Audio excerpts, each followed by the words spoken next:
Eles foram encontrados juntos, um nos braços do outro. Uma cena cruel, mas que trouxe a palavra homofobia ao vocabulário de um inteiro país.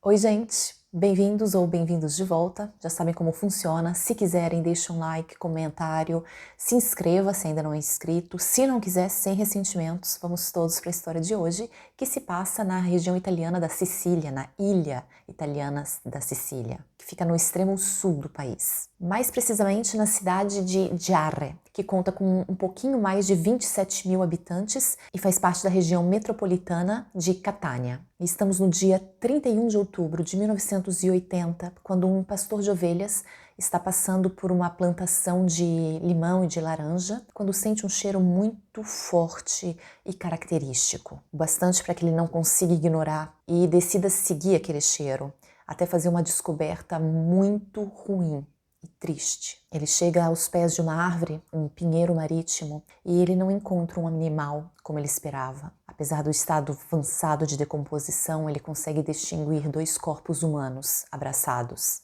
Tinha chovido muito nos últimos dias e ficava até difícil, à primeira vista, reconhecer onde terminava um corpo e começava o outro. Eles estavam quase que amalgamados. Mas a polícia, antes mesmo de chegar ao local, tem uma boa ideia de quem se possa tratar. São dois jovens, Giorgio Agattino Giammona e Antonio Galattola. Os dois tinham desaparecido 2 semanas antes e, como é muito comum, em principalmente cidades mais pequenas, a notícia da descoberta dos dois corpos, dos dois até então desaparecidos, viajou muito rápido, mas infelizmente não com o pesar nem o respeito que merecia. Até um jornal local chegou a publicar na primeira página a notícia como ela vinha sendo passada de boca em boca. Encontraram os dois namoradinhos, que era como ultimamente os dois rapazes vinham sendo chamados. Quase desde que eles se conheceram, pouco mais de 6 meses antes, no início daquele ano, ali mesmo em Giarre, cidade que era onde os dois tinham nascido. Mas eles se conhecem apenas quando Antonio, conhecido como Tony, está com 15 anos, e Giorgio já com 25. E é conhecido como Pulpo Cobullo,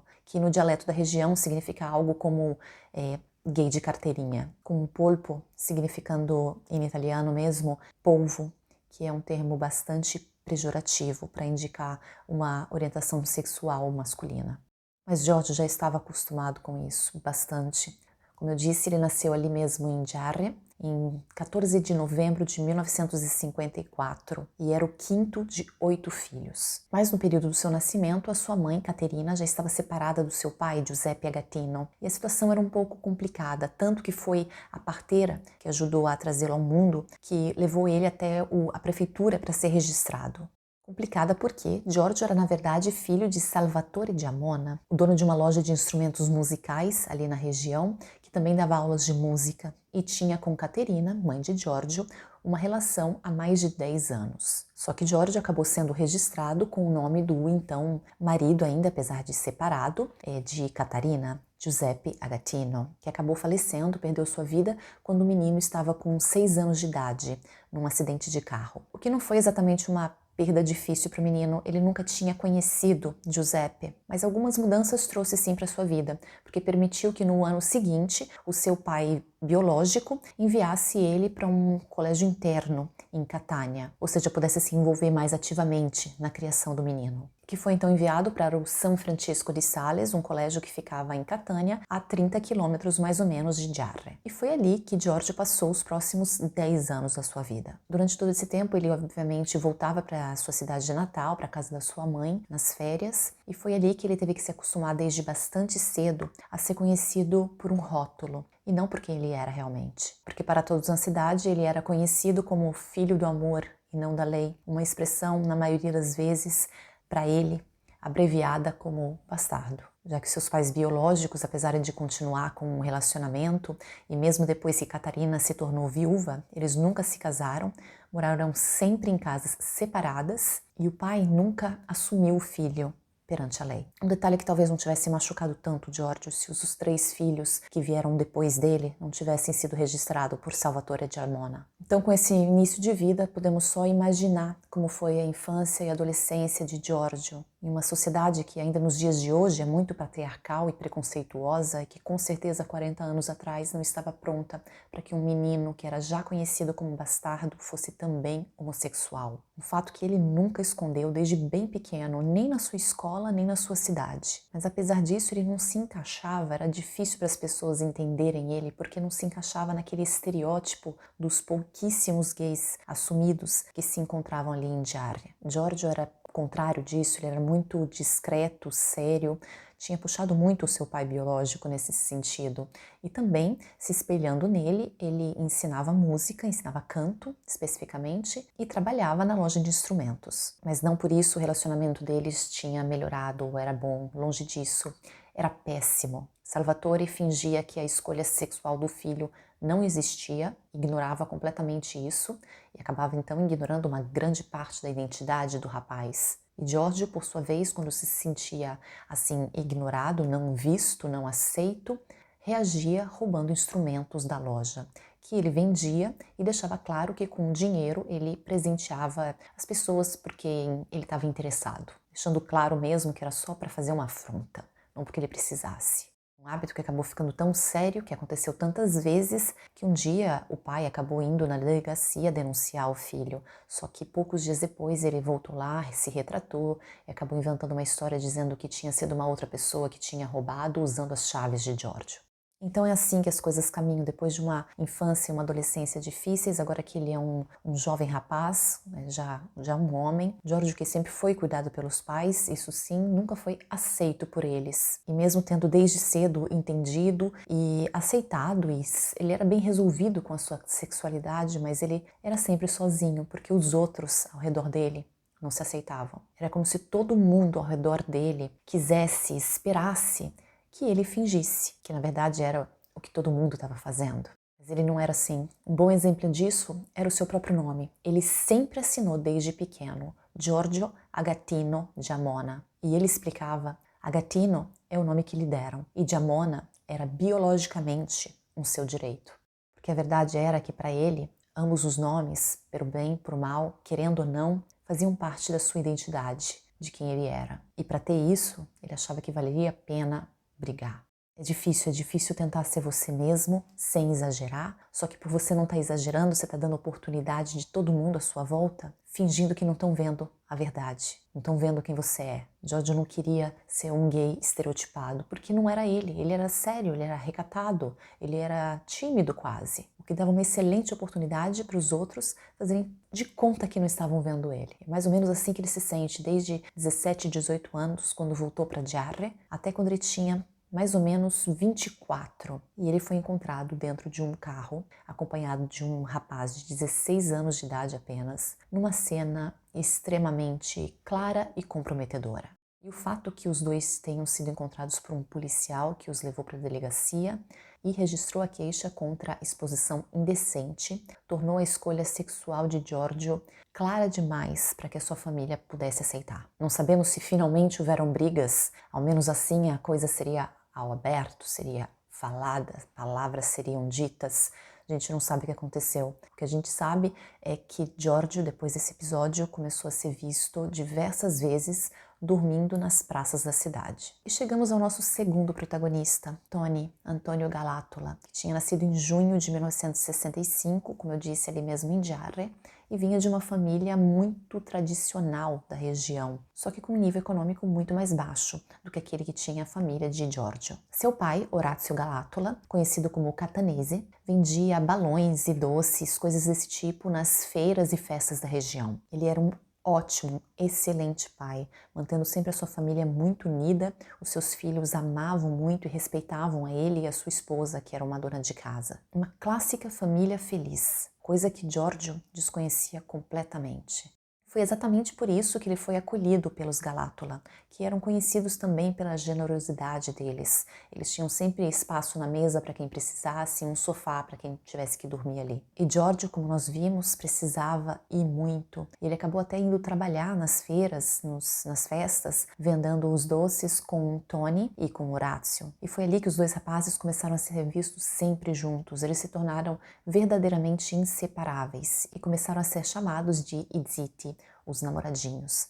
mais uma vez, de maneira bastante pejorativa, demonstrando que o relacionamento, o presunto relacionamento entre eles era realmente um problema, e não pela diferença de idade, para a gente deixar claro.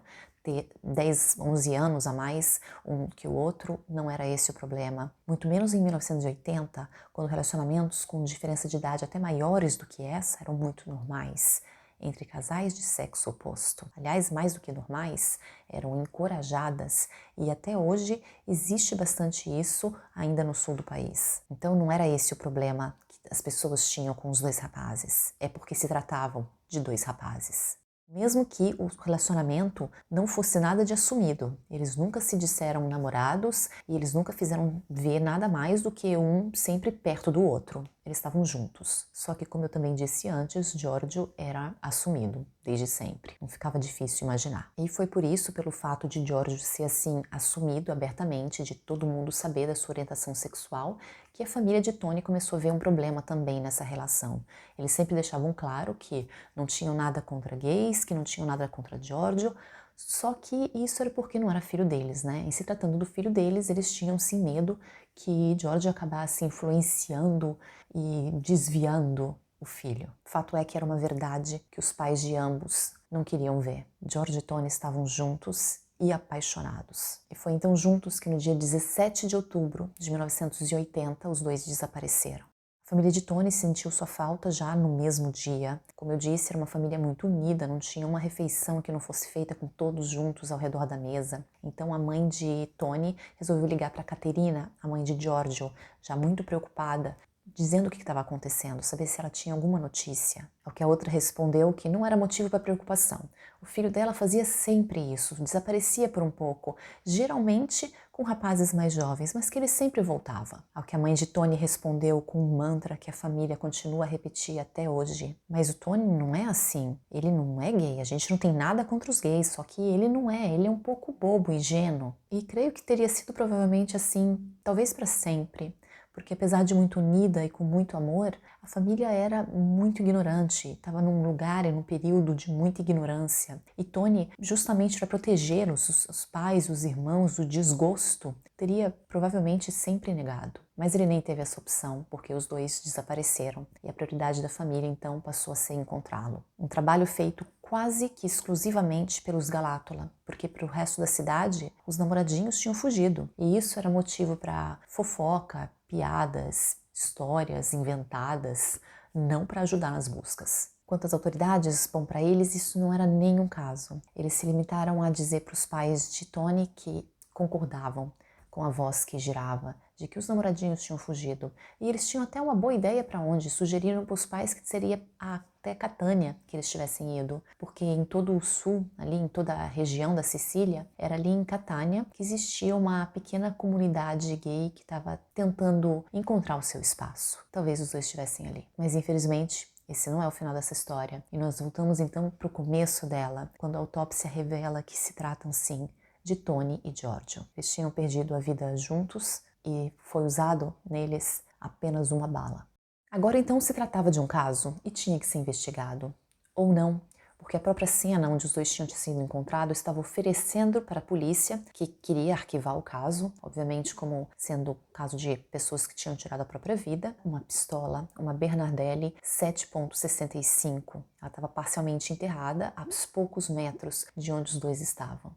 Ou seja, imediatamente a polícia queria levar essa teoria para frente, só que para que isso tivesse acontecido, os dois teriam escolhido aquela árvore, se sentado debaixo dela, se abraçado. Um deles tinha dado um tiro que atravessou a cabeça de ambos. Depois disso, ele jogou a arma a alguns metros de distância, estava até um pouco enterrada, isso aí vamos deixar para lá, e ele conseguiu ainda abraçar o outro, os dois se abraçaram e entrelaçaram todos os dedos da mão, porque foi assim que eles foram encontrados. Acho que não, né?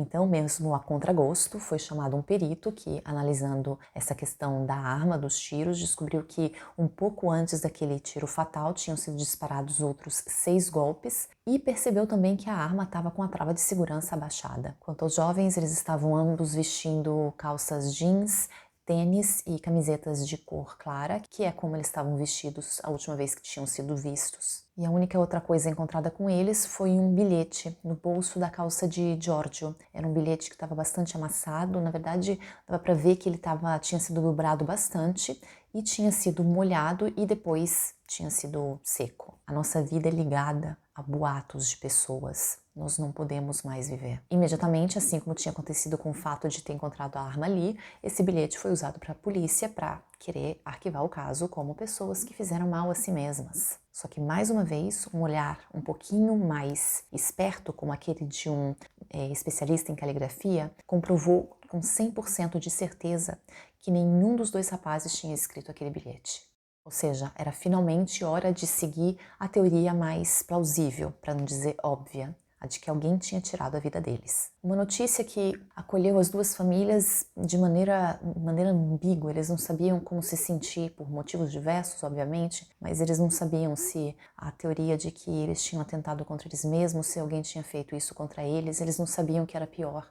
Acho que porque os dois lados queriam só esquecer tudo. Esquecer ou fingir que não aconteceu, dá na mesma na prática. O que eles queriam era poder enterrar os rapazes e colocar essa história toda no passado. Enterrá-los, obviamente, com toda a cerimônia, com um funeral separado, com a família de Giorgio tentando causar o menor alvoroço possível, na mais completa descrição, e aquela de Tony ainda repetindo que o filho caiu ali de paraquedas naquela situação. Ele era muito ingênuo, provavelmente ele não sabia nem o que estava acontecendo. Assim, no dia 2 de novembro, mais de 2.000 pessoas acompanharam o cortejo fúnebre que estava indo levar da igreja até o cemitério o corpo de Antônio Galátola. Mesmo cemitério em que naquele mesmo momento Giorgio estava já sendo enterrado, numa cerimônia muito curta, com a presença de quase ninguém. E um outro detalhe é que a lápide de Giorgio colocava como a data que ele perdeu sua vida, 17 de outubro, que foi o dia em que eles desapareceram e que o médico legal colocou como a mais provável. Já Tony tinha sua data em vários dias antes. Mais uma maneira da família tentar separar o destino dos dois rapazes, mostrando que ingênuos eram eles, fazendo isso numa cidade em que não se falava de outra coisa. E se falava muito mal. Os comentários mais ouvidos iam de era isso que gente assim merece e que agora a cidade está mais limpa. O caso era mais comentado ainda agora e nesses termos do que quando dois jovens tinham desaparecido ou tinham sido encontrados sem vida. E foi assim que uma situação muito particular começou a ter início, começou a se formar, porque a preocupação da população com aquele tipo de gente era tanta que os jornais locais começaram a refletir isso. E foi assim que a notícia chegou ao resto da Itália, ao resto do país, ao continente, como dizem na Sicília. E cada vez mais, aos poucos, estavam sendo vistos repórteres de diversos jornais na pequena e tranquila Giarre, que pela primeira vez começou a ouvir uma palavra para eles até então completamente desconhecida, a homofobia, o que hoje nós conhecemos como crime de ódio. A população então começa a ser entrevistada, pensando no início que o foco de todo aquele interesse tinha sido os crimes, quando na verdade era a opinião pública. O que estava chocando o resto do país era a opinião deles. Aqueles com mais compaixão diziam que, infelizmente, os rapazes tiveram o destino que eles tinham procurado com aquele estilo de vida pervertido. Tinham outros também muito preocupados que agora, com toda essa publicidade, o resto do país pensasse que ali em Giarre todos eram invertidos. E pouco a pouco até a população começou a entender o porquê esse caso estava chamando tanta atenção. E eles acharam que eles tinham que responder. Um bom exemplo disso foi o próprio magistrado de Giarre, que no jornal mais importante da região deu a seguinte declaração: não se pode esperar que seja considerado normal aquilo que não é. Devemos dar um prêmio a eles? Ou fazer a mesma coisa que eles fazem, para que não se sintam isolados? Giarre não tirou a vida deles, e agora precisamos preservar o bom nome de Giarre. Eu acredito que a tragédia deve ser conectada, mais do que com precedentes de natura sociológica ou atraso mental da população, mas com uma particular situação íntima ou psíquica daqueles dois jovens, infelizes e fracos, a ponto de não serem capazes de enfrentar a colisão cotidiana com a realidade amarga da condição física particular deles. Pouquíssimas coisas são mais perigosas do que a ignorância. E assim, podemos considerar quase como um milagre que as investigações tenham continuado, mesmo que sem muitas pistas. com a primeira teoria que os policiais pensaram, eles começaram a trabalhar, foi de que talvez o responsável estivesse em uma das duas famílias. E todos percebem isso porque os pais, irmãos, parentes começam a ser interrogados pela polícia, alguns deles mais do que uma vez. Nada, ninguém oferece uma pista a ser seguida, não está dando em nada. A polícia está começando a perceber, a achar que tem que voltar a estaca zero. Ou não.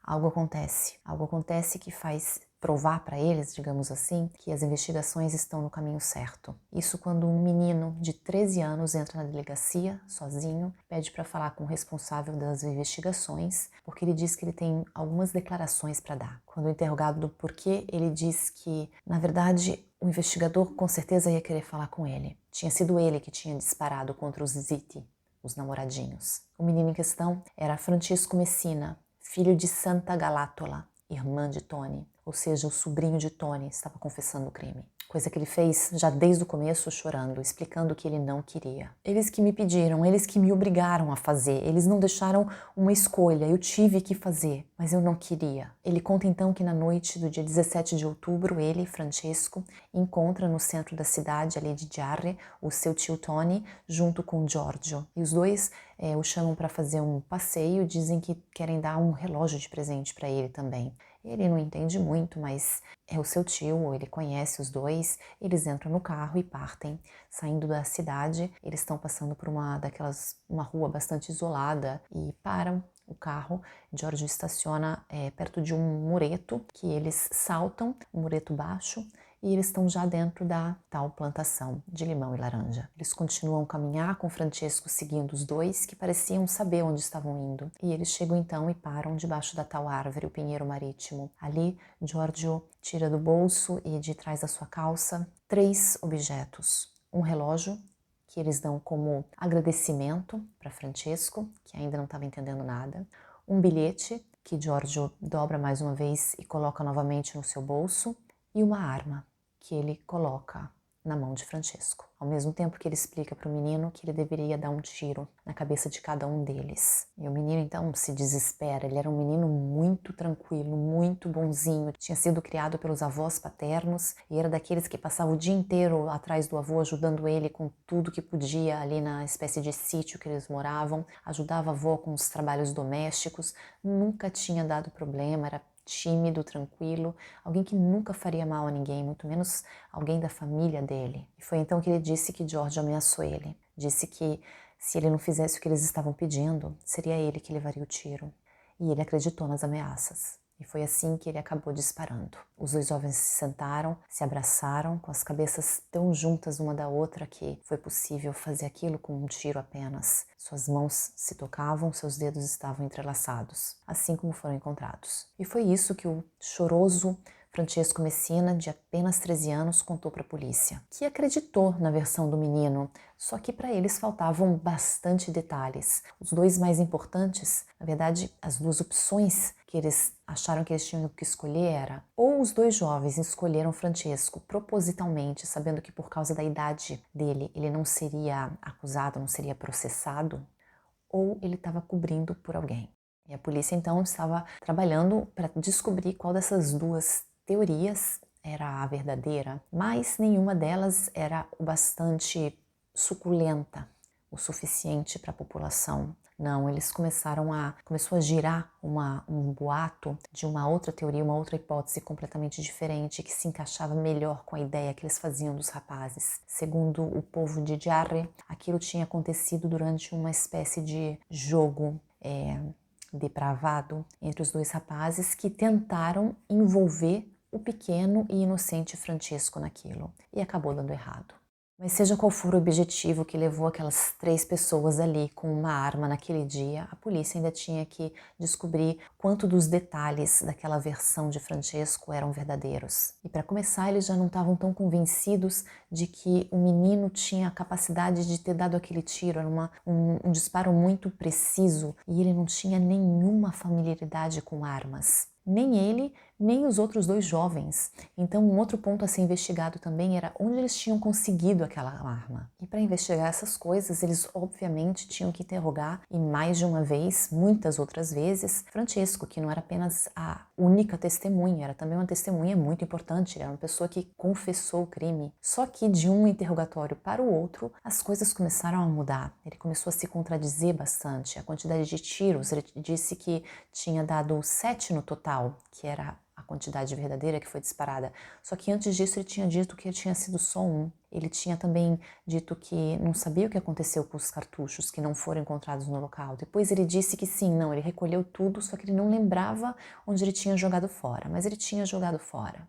Esses e outros detalhes que ele estava mudando, estava se contradizendo, poderiam ser por causa de choque, era uma situação muito estressante para um menino de 13 anos. Sim, é possível. Só que a polícia agora queria a verdade. Eles tinham finalmente, parecia que tinham decidido resolver esse caso como se deve. Só que nem todos pensavam assim. O procurador do caso começou a pressionar os investigadores para fechar, para arquivar esse caso. Ele estava dizendo que todas as dúvidas estavam surgindo por causa dos interrogatórios contínuos a Francesco. Então a resposta era simplesmente parar. E ali no meio desse braço de ferro entre a polícia e o advogado, o procurador-geral, estava o pequeno Francesco Messina, que resolve pela primeira vez, a gente não sabe nem se foi ele que resolveu, tinha apenas 13 anos. Fato é que pela primeira vez ele resolve dar uma entrevista para um jornal, onde ele declara que não tinha feito aquilo. Ele retira completamente a sua confissão. Não fui eu. Os policiais me bateram até que eu confessasse o crime e ameaçaram prender o meu avô no meu lugar se eu não falasse o que eles queriam. Foi então que eu disse que eu era culpado de tudo. E além de jogar ainda mais gasolina no fogo, que era já esse caso, a outra coisa que essa entrevista conseguiu foi resolver a tal disputa, com o caso sendo imediatamente arquivado. A verdade oficial era que os 2 degenerados tinham obrigado o garoto ingênuo a disparar contra eles como parte de alguma espécie de jogo. Em resumo, não interessavam tantos detalhes, já que a culpa era das vítimas mesmo. Ao contrário de como acontece em tantos outros casos, dessa vez não teve ninguém para protestar, para dizer que era um absurdo arquivar um caso assim, que talvez não tenha sido aquela exatamente a verdade, que era óbvio que eles não tinham como disparar contra si mesmos e depois serem encontrados como eles foram encontrados. Uma coisa aconteceu, teve um trabalhador, um agricultor ali da região, que disse que jurava de pés juntos que ele tinha passado, durante aquelas 2 semanas em que os 2 estavam desaparecidos, ele tinha estado ali naquela região, ele se diz até especificamente de ter ido até a tal árvore, e ele não viu nada ali. Ele procurou a polícia, porque a polícia não tinha procurado ninguém, então ele procurou a polícia para dizer isso, até oferecendo a teoria de que, olha, talvez alguém tivesse só colocado os rapazes ali depois, né? Talvez tivessem feito isso em um outro lugar, o que desacreditava completamente a teoria de que eles tinham feito aquilo contra eles mesmos. Mas a resposta da polícia foi só de que eles tinham procurado ali, tinham procurado mais de uma vez naquela região ali, que provavelmente era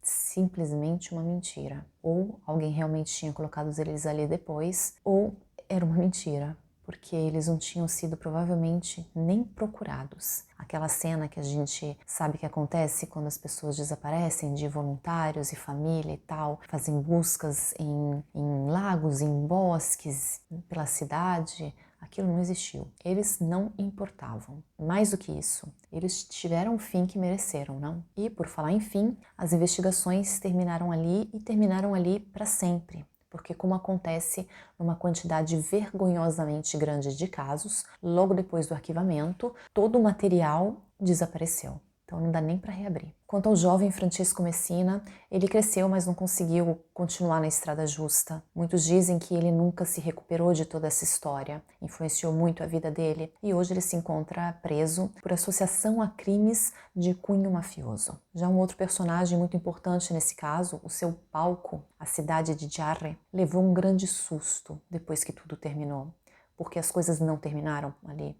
Na verdade, muita coisa começou depois da arquivação do caso. Isso porque alguns dias depois aconteceu ali uma manifestação espontânea contra a homofobia que deu força para que um forte movimento de liberação começasse em Palermo, maior cidade e capital da região da Sicília. E exatamente um mês depois, nasce a primeira célula de uma associação chamada Arte Gay, que luta até hoje pelos direitos tão negados a essa parte da sociedade. Ela foi fundada por um sacerdote, Marco Bisceglia, e é essa associação responsável por muitas das mudanças legais em todo o país. Mudanças realmente importantes, mudanças nas leis, mudanças nos direitos, que são obviamente essenciais, que são um direito, mas que infelizmente não servem para mudar a mentalidade retrógrada da população, não resolvem a ignorância. Em Jarre até hoje o que se retém mais vergonhoso é o fato que a Itália inteira ficou sabendo que um casal do mesmo sexo nasceu ali. Eles se recusam a ver os dois jovens como símbolos de uma luta que foi responsável, a maior responsável por uma quantidade incontável de pessoas do mesmo sexo que se liberaram, que se sentiram livres em todo o país. Essa parte da história de Jarre que é só esquecer, porque como eu disse, a mudança nos direitos não resolve a ignorância, mas pelo menos torna a ignorância muitas vezes ilegal até, que é o mínimo. Obrigada.